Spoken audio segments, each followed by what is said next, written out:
Shalom, family. This is Grammy Yah once again. I am coming today with beef stew, you guys.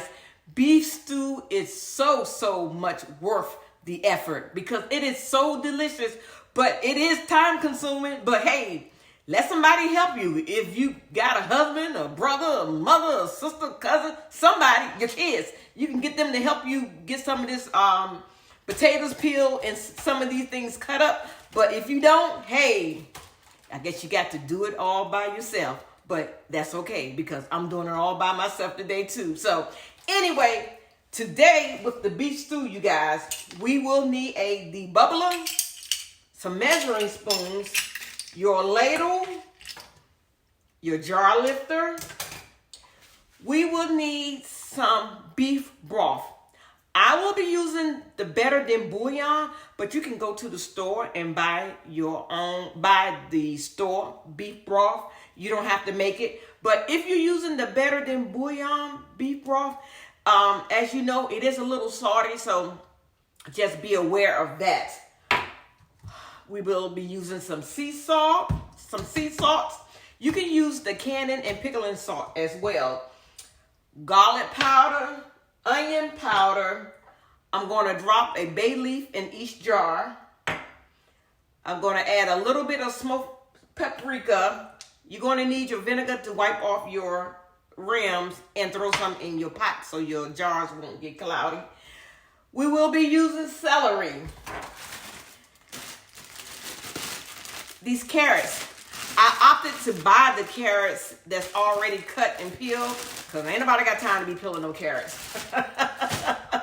Okay, and I have a 5-pound bag of white potatoes, you guys. And I'm gonna grab a couple of onions. And I have about 4 to 5 pounds of the boneless beef stew. That's what it say, boneless beef stew. So you guys, I'm gonna get these potatoes washed and cut up, but I'm gonna show you the size that I cut them to. And usually with the carrots, they're nice and thick. I usually cut them just in half. And I'm gonna show you my celery size as well. So let me get this stuff all peeled, cut up, and I'll bring you back. All right, family, I just wanted to bring you back, let you see how I cut my celery. Once you clean your celery, you're gonna cut that bottom half off, that bottom part off, and just in about an inch thick.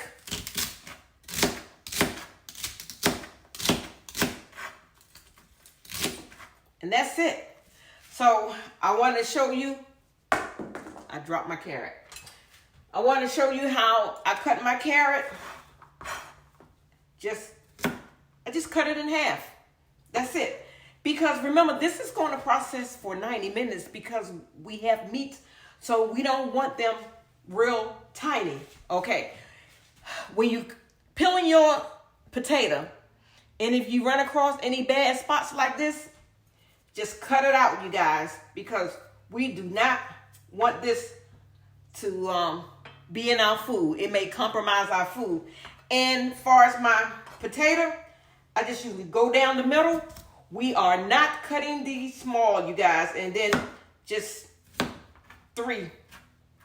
I got 3 pieces out of it because potatoes are soft and they have to be processed for 90 minutes, and we don't want mashed potatoes. So keep them large. I keep mine nice size. Okay? So yeah, I just wanted to show you how I cut my celery. Let me show you the size it is. See, about 1 inch. And I'm get everything set up and I'll bring you back. Okay, family, there is no wrong or right way to load your jars. I am using quart-sized jars, wide mouth today, you guys, so I can be able to get everything in there easily, okay? So, but you want to start with your meat first, but when it comes to your vegetables, you can put them in any order that you like. And if you like mushrooms, you can add mushrooms. But remember, you guys, mushrooms is about 90% of water, so just be careful with the mushrooms. So you can use a funnel, but I'm not going to use a funnel today. And you may see a little fat on my beef. That's okay. Because like I always say, a little fat make things taste good. So probably about 8 or 9 pieces in there. Let me see. 1, 2, 3, 4, 5. Some of them are small. So I'm just going to eyeball it. And eyeball what I have left. Yeah. And now I'm going to add some potatoes.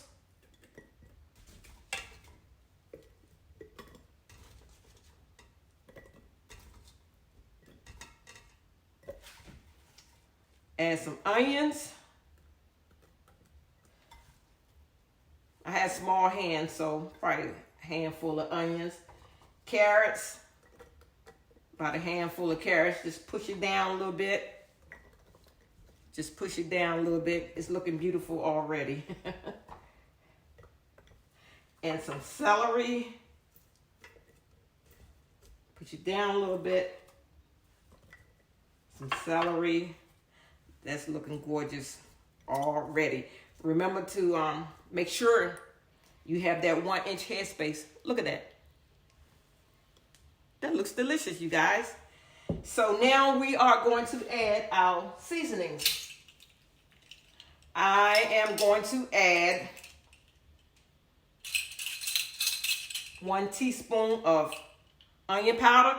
I like heaping teaspoons, you guys. Heaping teaspoons. That's if you like onion powder. Heaping teaspoon of garlic powder. You guys, you can add whatever seasonings that you like. You know, some people add Italian seasonings. I'm going to add just a half a teaspoon because I'm almost out of the smoked paprika.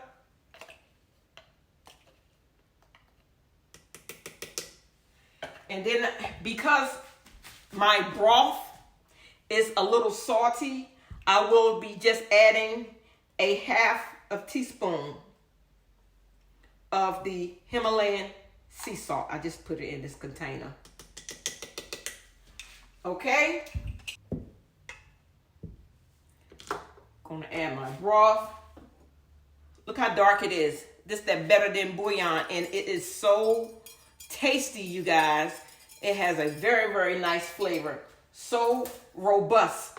And what I'm going to do is I'm going to add my broth, and I'm going to bring it to the 1-inch headspace. Okay? Same with this one. 1-inch headspace. I have more broth. I just pour some in here so I can manage it better. And so now what we want to do, we want to debubble. Okay? We want to go around and debubble. I can already see the bubbles coming up. So we want to just make sure we get these bubbles out, you guys. How long it takes, it doesn't matter. This is your food. You want it right. You don't want to have low water or broth because you did not get all the bubbles out, okay? Yeah. And so now what I'm going to do, I'm just going to push it down, and I did lose some headspace. I'm going to carry it right back up to that 1-inch headspace. And I'm going to come over here and debubble this as well. See if you can see the bubbles. You see those bubbles, you guys? That's what I'm talking about. We want to bring these bubbles to the top. We want to get these bubbles up out of there. Okay? Just do what you can to get the bubbles out. You're going to have to press your food back down. And when you press your food back down, you may lose some headspace, and I did. And I still see bubbles. So until I don't see bubbles, I'm going to keep debubbling. Okay? So this should be good. Push it back down. Make sure you have that 1-inch head space. This one's not quite there. Okay. And so now I am going to add a bay leaf, you guys, in each jar. Yes. But remember, when it comes time to, smells so good. When it comes time to eat it, you know you cannot eat this bay leaf. This is just going to give it a magnificent flavor. It's going to add some extra flavor, you guys. Just throw that bay leaf in there. Yes. And so now we want to clean off our rims. We cleaning off our rims with vinegar. Some people use water. I don't mess with water. Beef is greasy. Okay? So we want to clean off our rims really, really good.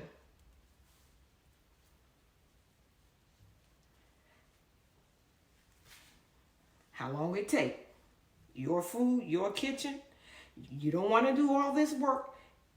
And then your jars don't seal. And then what? This is too much food to eat. So now after we get our jars nice and clean, we're going to put our lids on it. In a previous video, I showed you guys, if you stack your lids face to face or back to back, you don't have to worry about it being one lid. Now that looks like one lid. Just when you stack them back to back or face to face. Yes. And then we're going to put our rings on it. Fingertip tight, you guys. Fingertip tight. That's it. And this is what we have. Isn't that beautiful? So you guys, I'm going to bring you back once I get all my jars filled, and I will meet you at the canner. I have my jars all filled. I was able to get 7 quarts. Doesn't that look beautiful, you guys?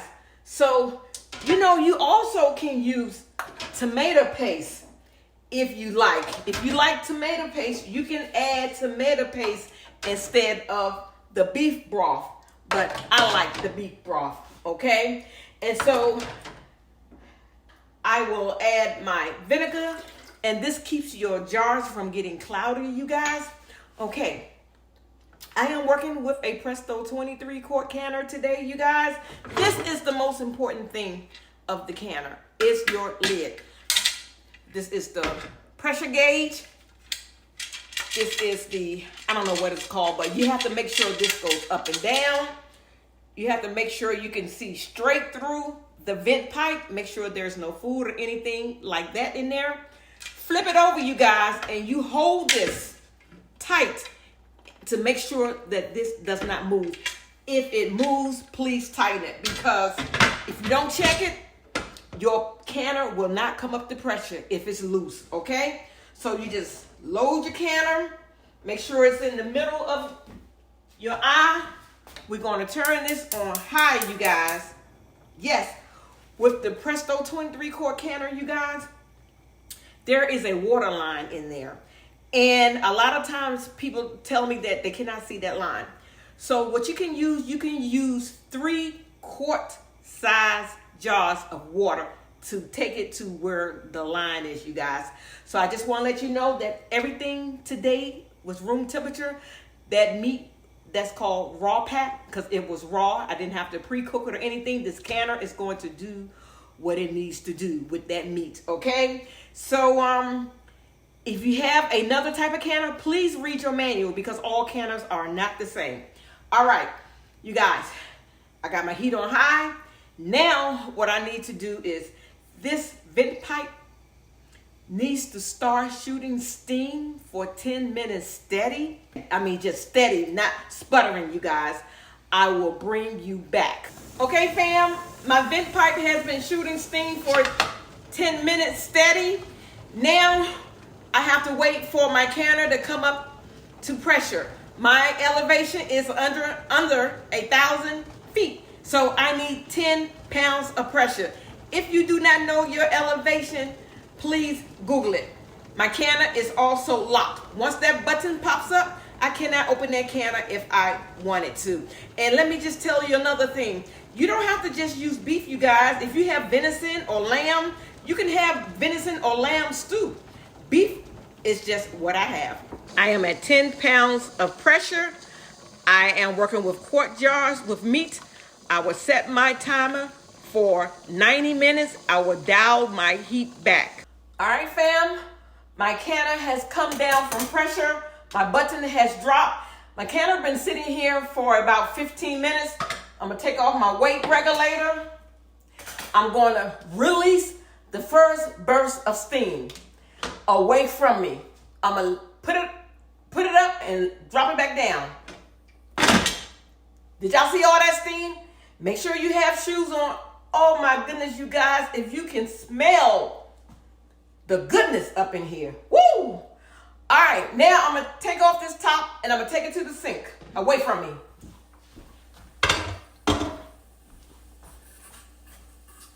You guys, it smells so delicious. Ooh. Look at that. Look at that goodness.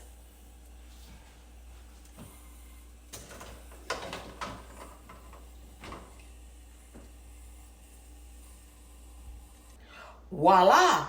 7 quart-sized jars of beef stew, you guys. Yes, and I forgot to mention that you can also do beef stew in the pint-sized jars as well. So what I'm going to do nothing. I'm just going to let these sit right here overnight.